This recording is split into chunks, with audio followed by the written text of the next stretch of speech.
Omelette anyone? I walk through the shadow of death left to fear. This is a journey through the halls of hell.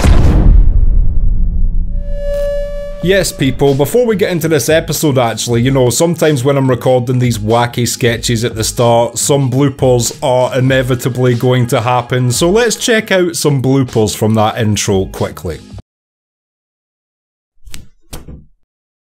Omelette anyone? Of course I did it first time, who do you think you're dealing with here? I walk through the shadow of death left to fear. This is a journey through the halls of hell. Yes people, what is good? I am BA, back once again with another reaction in the Game of Thrones series. This is episode 5 of season 2 and it is called The Ghost of Harrenhal. Last episode, Stannis and Renly met up to discuss their battle the next day, and Stannis gave Renly the ultimatum that he better come to him before the morning, and obviously that wasn't going to happen, so he went ahead with plan B, which was Red Woman to give birth to a smoke baby. Sometimes you gotta go to the smoke baby plan. Smoke baby plan, of course, worked like a disgusting charm, and it was born in front of Davos, who must have been freaking right out in that moment in time. And the one thing I want to say about that scene is, you know, that is quite a powerful ability, to give birth to a smoke demon who will do your bidding. And I just wonder why that is never reused throughout the entire show. Why didn't, for instance, the Red Woman create an army of these people? Why didn't she use it again to assassinate other people in King's Landing? Something that powerful impacts the entire world, and either there's an explanation in the book that it can only be used once, which was left out of the show, or it's just sort of flawed in a way from a writing perspective, because that's a really significant ability to only just use once and then never explode again. Sounds like I'm being really critical, but I still like the storyline. I'm just wondering if there is an explanation for why it doesn't impact the world as a whole more, that people can actually do this shit. You would have thought there would have been hundreds of people assassinated throughout history with this spell, if such a spell existed. And the other main storyline from the last episode is that Arya, Hot Pie and Gendry were in Harrenhal witnessing people getting brutally tortured to death in front of them. Thankfully, Tywin arrived just as it looked like one of them was going to die, and he has seen that just brutally executing everyone is a pointless venture, and some of these people might actually have some wits or a skill about them. And retroactively, I feel like we're constantly shocked in ourselves in this show with who we end up liking after what they have done. Tywin, in that moment, is such a likeable character. It's so easy to forget, but as I've said a few times, just the way he treats Tyrion, surely that trumps all the other good deeds he does throughout this show. Not that he does fucking many, but you know what I mean. And Joffrey once again sunk to new lows, torturing those two women that Tyrion had sent to his room to just try and chill him out a bit, like it was genuinely an act to try and just make him happy and more relaxed, and just to spite his uncle almost and throw it back in his face. But more so because he's just a sadistic little shit, he decided to take that opportunity to do the most evil thing possible instead of just have some fun. And that was after, of course, he just disrespected Sansa like that in court, just trying to strip her of all her dignity on top of everything else. Some of the characters in this show just get such a rough roll of the dice, and although it's hard to deal with, I appreciate it. You know, I hate sterilized, diluted writing, and I love the brutality of the writing in George R.R. Martin's work. Even though there's a million things that are horrible to watch, it makes the revenge and vengeance and justice so much more deserved and earned, and it's an important component of writing to be realistic about humans and violence and evil and things like that, and this show does a brilliant job of it in my opinion. So yeah, all that being said, this is episode 5 of season 2 of Game of Thrones, The Ghost of Harrenhal. Let's check it out and see what it's saying to it.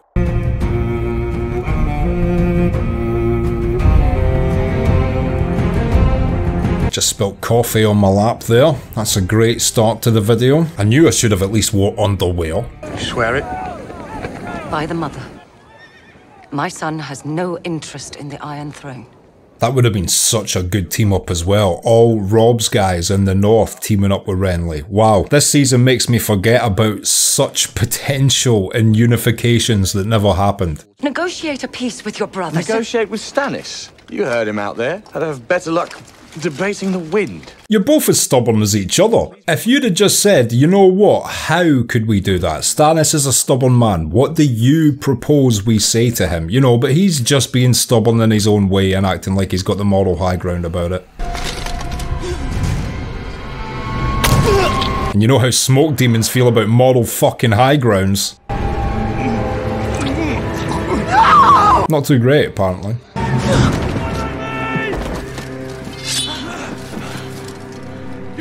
Imagine actually witnessing that. Fucking hell. Not only have you just seen otherworldly apparition, but now you've got to fight some Kingsguards straight afterwards. Enjoy your trauma. Although for Brienne, it's just another day at the office. The fighting part, not seeing the smoke demon part.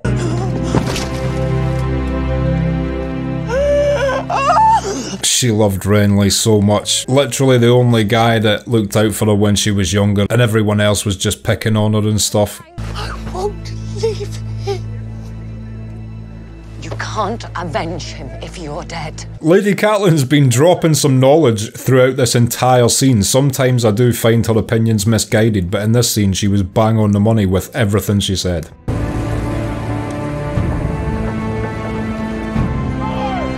I do not remember this battle occurring. That was definitely Stannis' ship sailing towards Renly's army, but obviously with Renly dead, does the army just now join Stannis? For the privilege of selling you to their new king. And you want that privilege for yourself. You will note that I am standing here talking to you. Well, this is one of the few scenes where Littlefinger is actually trying to help people we like. That's, I guess, all we can ask of him. You'll be cut to pieces before he sets foot on solid ground. If it is justice that you want, be smart about it. Now, we all know that Lady Marjorie is my bae. Bring the horses. But why is she looking like a packet of Rolos from the Renaissance era? She literally looks like she'd been rolled up in a carpet and then stood upright. He was very handsome. How are you going to be wearing sleeveless tubing? Do you want to be a queen? No, I want to be the queen. Always good to keep your ambitions realistic. Especially when you look like a limited edition can of Pringles containing a goddess. We can outspend him 3-1. And I say Father raised you to have too much respect for money. Stannis Baratheon is coming for us. I mean, Tywin wasn't wrong teaching Cersei the power of money. Money can buy you a lot of things in a time of war. It can literally buy you an army. So clever with your schemes and your plots. Schemes and plots are the same thing. Tyrion inventing YouTube comments there. It's the king's royal prerogative to withhold sensitive information from his counsellors. Completely pointless thing to say to Tyrion. He is the hand of the king. He needs to hear everything. Do you think it will make Jaime more likely to kill you or less likely? I'd say more likely. They have thousands of pots already stored in their vaults. They are planning to launch it from the city walls into Stannis' ships and armies. Such an insane thing to commission though. I mean, storing them in pots underneath your city is like having a nuclear reactor underneath you. You know, you're just going to destroy the entire city if you're ever attacked. There's been a long-standing conspiracy that there's some kind of nuclear reactor underneath the Pentagon, and if it was ever destroyed, it would release a nuclear explosion. Take the tinfoil hat off, cannot verify that one way or the other. Just found it interesting when I read it. Tell my friend Bronn to please kill you if anything should happen to me. Please kill me if anything should happen to Lord... He could have just stopped with "please kill me" and it would have been equally as believable. I never get tired of watching Lancel get bullied by Tyrion though. Especially before Tyrion had that info on him, he was trying to treat him like shit and calling him imp and stuff. I need to speak to you about what I saw in that cave. I made it clear to you there'd be no need to speak to me in this matter. Grace, I've never known you to need to hear a thing twice. Why is Stannis not interested? Was there a scene where the Red Woman sat him down and went like, look, when we fuck, it's gonna be not a usual baby. There might be more smoke than normal. Like, why is Stannis so casual about this shit? That was his smoke heir. Hashtag justice for Smoke Demon, the true heir to the Iron Throne. I never thought I'd have reason to doubt your loyalty. Was I wrong? Loyal service means telling hard truths. Oh, truth again. Agreed, I can understand Davos not wanting to deal in this dark shit because he's seen one of the most fucking weird things of probably anybody in Westeros at this point. Literally, if you think about it, he has witnessed something probably no one else in Westeros has seen anything close to. So I think Stannis should actually be listening to him a bit more. We set out for King's Landing without Lady Melisandre. Then you lead the fleet into Blackwater Bay. That's kind of both listening to him and punishing him for listening to him. Alright, your opinion's taken on board and I won't bring the witch, but you know, you're now leading the charge. You're on the front line. Go fuck yourself. Hard truths cut both ways, Sir Davos. Really? Because I don't see you being cut by it, Stannis. All I see is a fingerless man being asked to lead the charge. Stannis has more infantry, more ships, more horses. What do we have? You know what's mad about this scene? It's set in King's Landing, but if you look at the colour coding of it and the choice of the oranges even for the fabric on top of the stalls, where do you think you are right now? It's strange, isn't it, that they've chosen this colour palette for a rough area of King's Landing when it is so similar to the colour palettes they usually save for Daenerys' scenes. Brother fornicates with sister in the bed of kings, and we're surprised when the fruit of their incest is rotten. I mean, he's telling no lies, but he also has 0 days left to live because of it. I like the way that's framed, that we can see the 2 Lannister guards on the rooftop behind him, so it sort of shows how these rumours get around the guards and things like that. Demon monkey? People think you're pulling the king's strings. They blame you for the city's ills. Even if all that's true, where does the monkey part come into it, you fucking cunts? You're the crew of the Sea Beach. I'm your commander. Welcome. You don't welcome the Ironborn. You say, alright, you bunch of dicks, get on the fucking boat. And they'll actually respect you more for being like that. They don't want to hear, oh, I am your captain, welcome, climb aboard, good friends. They'll be like, who's this dick? Balls in it for you and women, if you do your jobs well. And who decides if we've done our jobs well? I do. Again, that's not how you talk to an Ironborn. You should have instantly have been like, who do you fucking think? Your boss. Are you trying to get stabbed right now? Get on the boat, you human thumb. I'm thinking I could do the job of captain real well myself. All I need's a ship. That's ironic, my friend, because my ship seems to not have an ornament adorning the front of it, which many ships do. So as a result, I'm gonna fucking behead you and stick your fucking head on a spike on the front of my ship, just to remind all the other ships that we come across what happens when a little thumb-looking gimp starts talking up to his superiors. Now get on the boat, no food for you for 2 days, give me your wallet. I would have fucking thrived on the Iron Islands, okay? Wouldn't want her to set sail without you. That would never happen. My crew would wait on deck for a year if I asked them to. Yeah, because she probably treats them like shit all day, and that's what they respect. And I'm sure if those same spies snuck into our own encampments, they would report growing discontent amongst the southern lords. It's a constantly tense environment, this. On one hand, you're like, thank God Arya is no longer chained up with the people outside getting tortured, but also, at any moment, one of these people could get wise to who she actually is. Perhaps we'd profit from some sleep. Because you're my cousin, I might even let you wake from that sleep. Go! I'm sure your wife must miss you. In this time period, it is such a burn for a man to return to his home just because his wife misses him.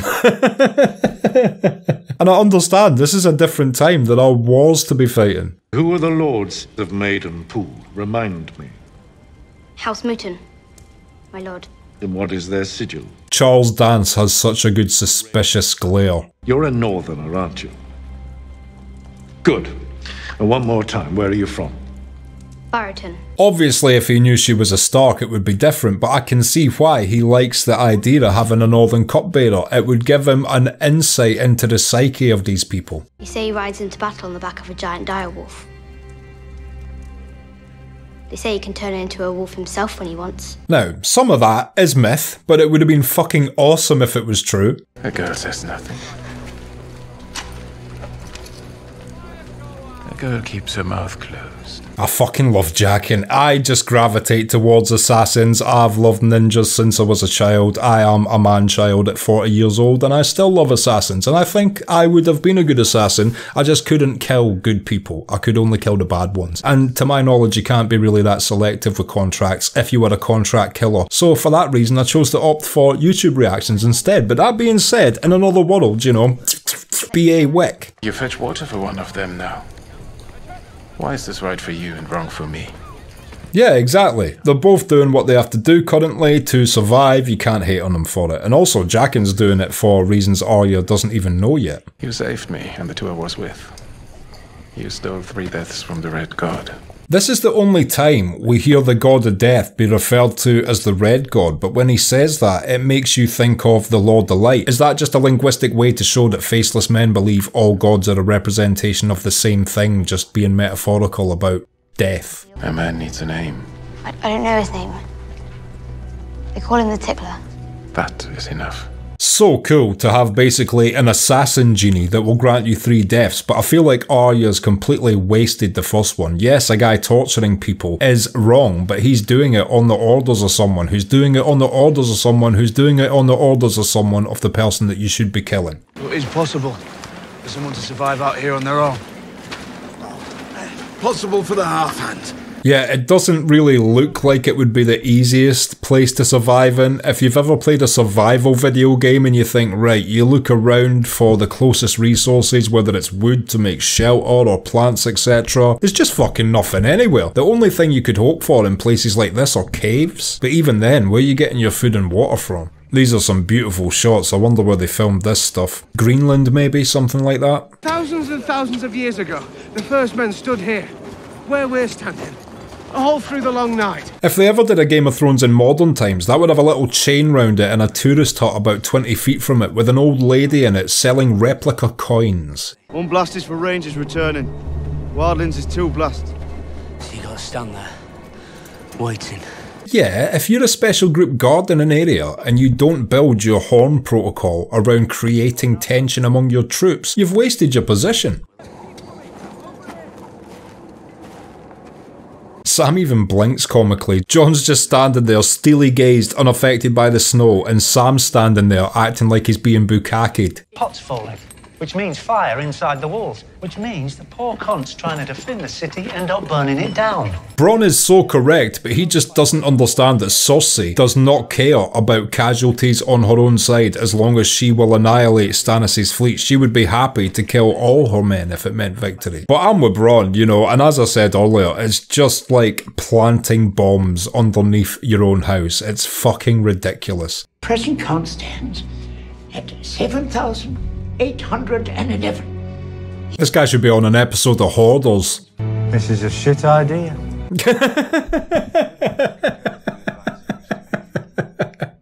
Another reason Bronn is so likeable is because it's a simplistic voice of reason. And I don't mean that he's simple-minded, I just mean that it's a voice of reason that is very frank and cuts through the bullshit of the situation. Dracarys.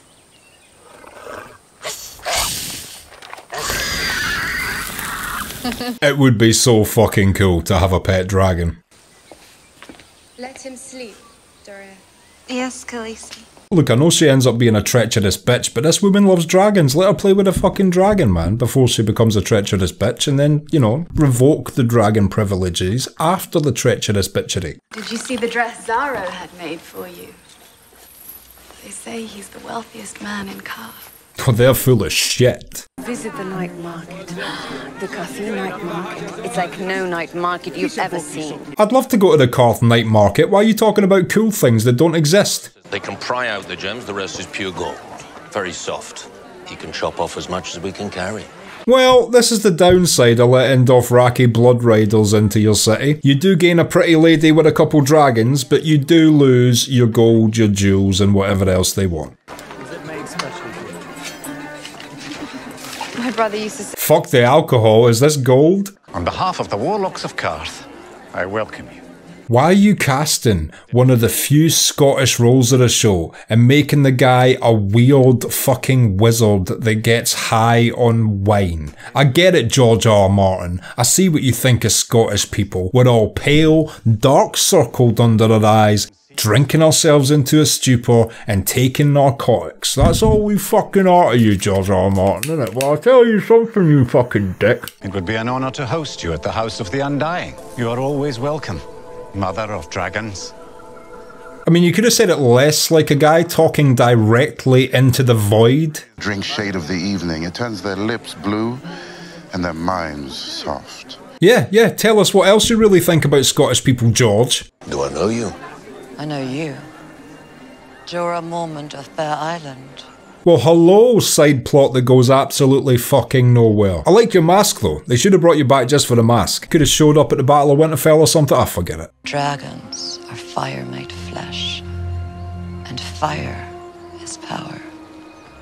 I mean, she's even a step up from the Red Lady. If you want a person again in your crew to say some witchy shit, it's better if they come out of the shadows like a ninja wearing a mask and do it. You know, it's one thing for the Red Lady to just be there, you know, hood up, part of the crew. But imagine if you're like, oh yeah, mate, you want fucking knocked out. You're like 20 feet away, but then, out of nowhere, someone appears next to them in a mask and goes, beware, the moon winks, but only when the willow tree is looking at the heavens. Ooh. Terrifying. I never knew my mother.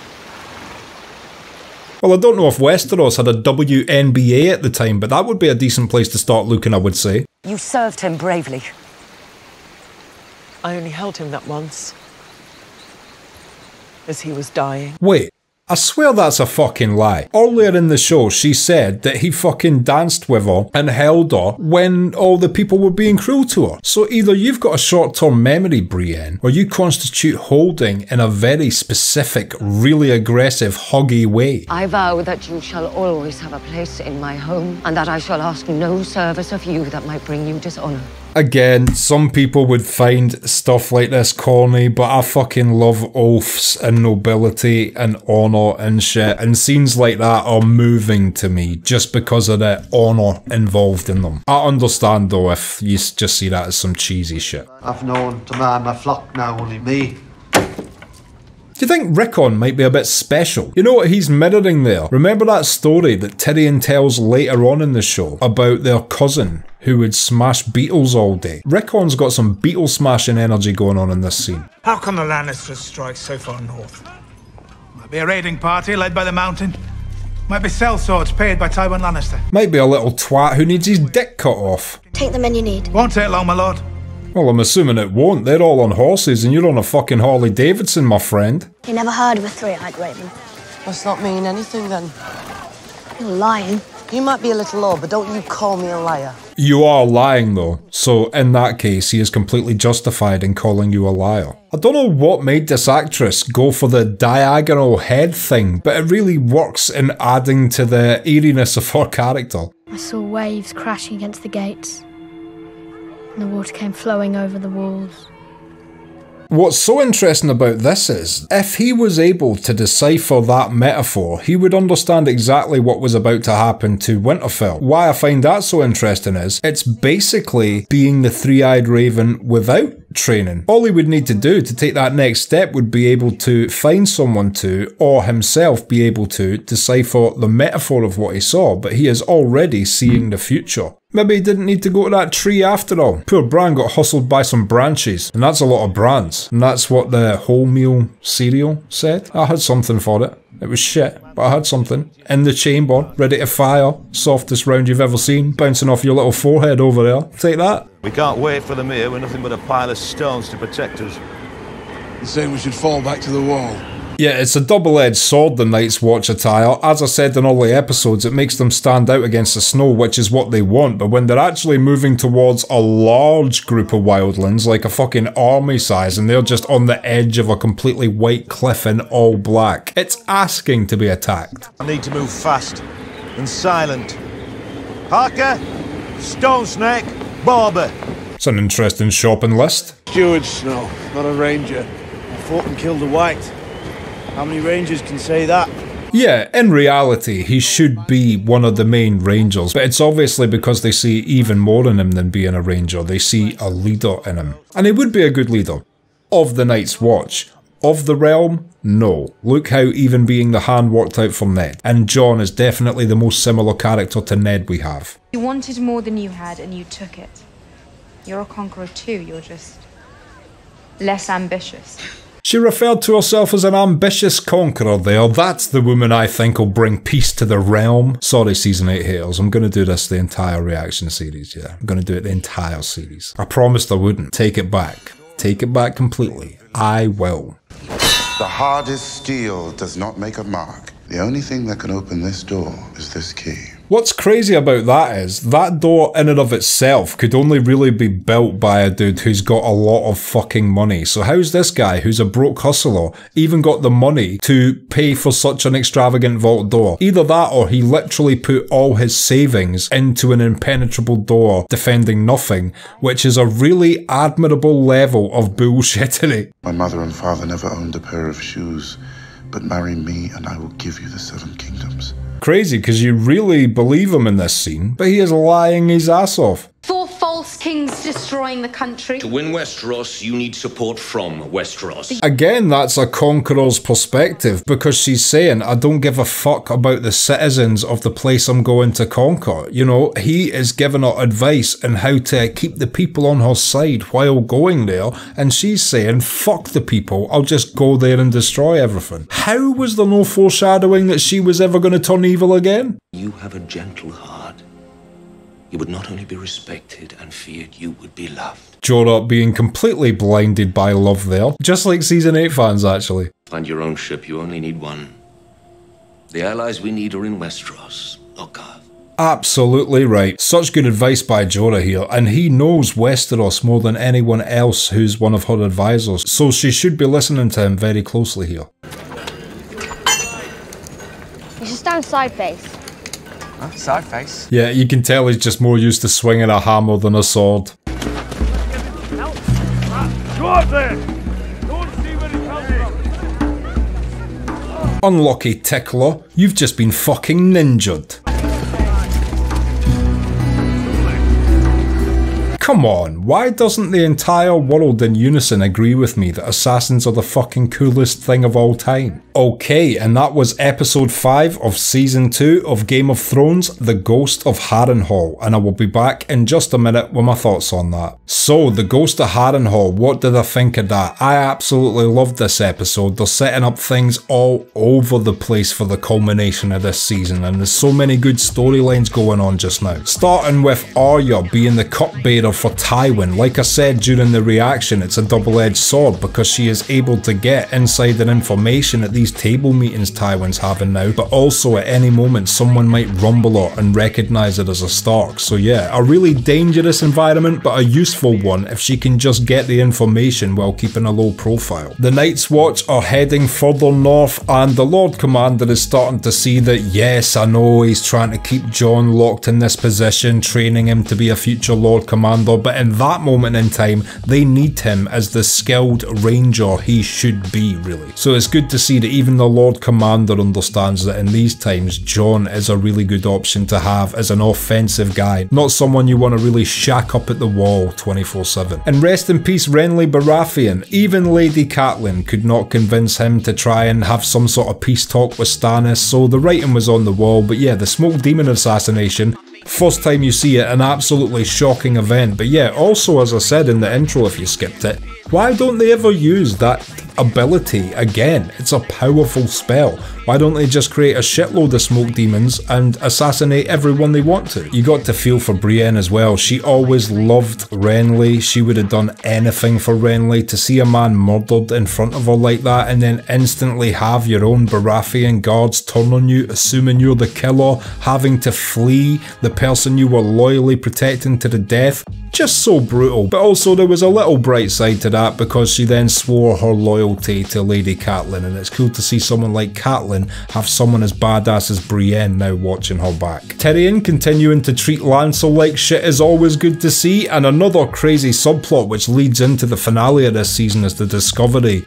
of the Wildfire cache being built by the Alchemist Guild underneath the city, which is so insane. Like, imagine you went round your friend's house tomorrow and they were like, yeah, I've filled up the entirety of the foundations of my house with diesel unleaded. Imagine you went round your friend's house tomorrow and they were like, yeah, I've filled the entire foundation of my house with unleaded petrol, so you know, try not to light a cigarette. Insanity. Whoever greenlit that, and I'm assuming it was only someone as batshit as Cersei. Or I believe it was like the Mad King, but then Cersei found out about it but kept the project in continuation. Now yes, Wildfire is such a great weapon to have at your disposal, but it's just fucking dumb to A, stock it all in the same place so if one ignites the entire fucking thing goes up, and B, to put it underneath your city. They should be individually stashed above ground and away from things that it could cause structural damage to. And yeah, as the episode title suggested, we got to see the ghost of Harrenhal. Jaqen at first appearing like a bit of a traitor, you know, showing up in Lannister guard gear now working for them, but quickly reveals himself to be some sort of ninja genie who will grant you 3 deaths because you stole 3 deaths from the god of death. And we get to see how efficient he is at his job at the end of the episode. I mean, that was such a crowded area and he still flawlessly was able to kill his exact target while not being spotted by anyone doing it, just showing how formidable a character he is.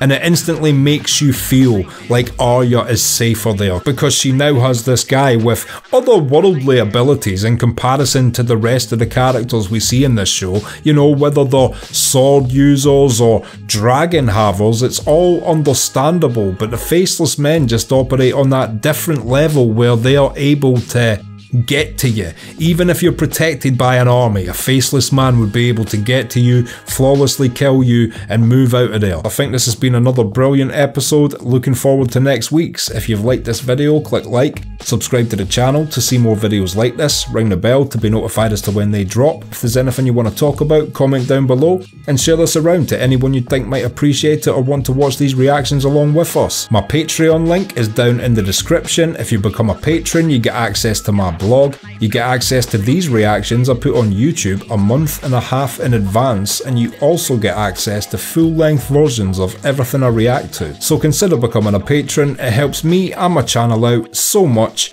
and until next time, I have been BA, peace.